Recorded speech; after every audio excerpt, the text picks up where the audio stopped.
Plastic नहीं चलेगा, मार दो, पानी जम जाएगा। चाटू सकाल बेला उठे ज्ञान दीते एसছে। बोलता हूँ प्लास्टिक नहीं चलेगा, सुनता ही नहीं।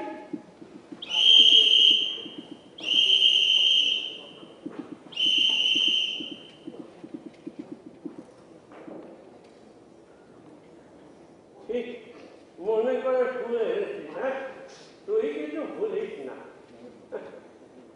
আমার মতন নিতান্ত জন নাইবা তোমার মনের মতো, তোমার মনকে বদল করে আমার মনকে আই দাও না। আমার মতন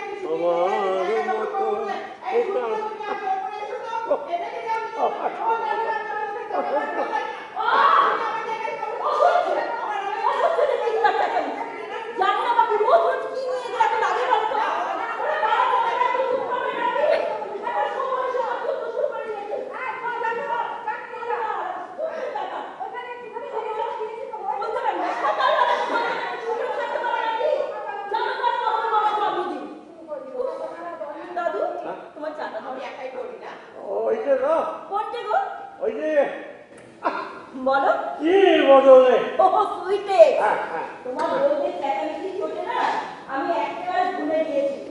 বাপ রে বাপ। আচ্ছা দাদু অর্ধেক কথাই তুমি মনে করে গান রাখতে পারো, গান তো দিব্যি গাও। গা গা রক্তের ভেতরে গান ঝনঝন করে। ভাবিস না আমি সব কিছু ভুলে গেছি। এইদিকে রান্নাশালা ছিল আর এইদিকে ছিল কৃষ্ণকলির বন। এইখানে বসে আমার মা গান গাইতো জানিস, আর আমার কম্বলও গাইতো। কম্বল তখন ছোট্টটি, ঠাকুমার নেওয়াটা ছিল খুব। দাদু কম্বল বোমার কথা তোমার এখনো মনে পড়ে? পড়বে না? জ্যেষ্ঠ যে শ্রেষ্ঠ সে। ছেলেটা মাত্র 16 বছর বয়সে নিরুদ্দেশ হয়ে গেল রে। গাবলুর তখন 10। আরে এই চা আমার রান্নাঘরের চা। নিয়ে যা, আর কখনো আনবি না। জানিস না আমি আমার ছেলেদের কাছ থেকে কিছু নেই না। নিয়ে যা। দেখো দাদু, এইখানেই না আমার আপত্তি। নিজের ছেলেমেয়েরা বাপ মাকে দেখবে না? তুমি বলো কেন দেখবে না? এটা তো অন্যায়, কেন নেবে না? 100 বার নেবে। তুমি একবারে মেজ মামা আর ছোট মামার নামে না একটা নালিশ বেরিয়ে রাখো। নালিশ? হ্যাঁ নালিশ। পিতামাতাকে অত্যাচার, শরীরে বা মনে আর্থিক দায় না নেওয়া, এই সব এক ফুটে উঠছে দাদু। আইনের জোরে ভালোবাসা। আরে জেনে গেলাম যাওয়ার আগে নাই কিছু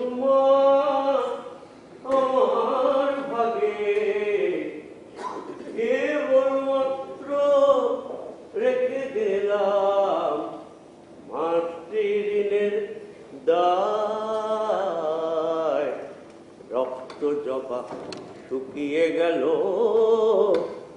অযতন। তুই বলছিস ছেলেদের কাছ থেকে ভালোবাসা আদায়ের জন্য মামলা করতে হবে? না রে, সে আমার দ্বারা হবে না। সে আমার বড় খারাপ লাগে এই সমস্ত। নিরুপায় হলে তাই করতে হবে দাদু।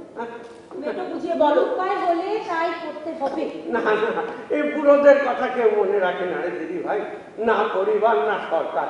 তারপরে লাইফ সেভিং ড্রাগের কল্যাণে মরণ দৌড়া।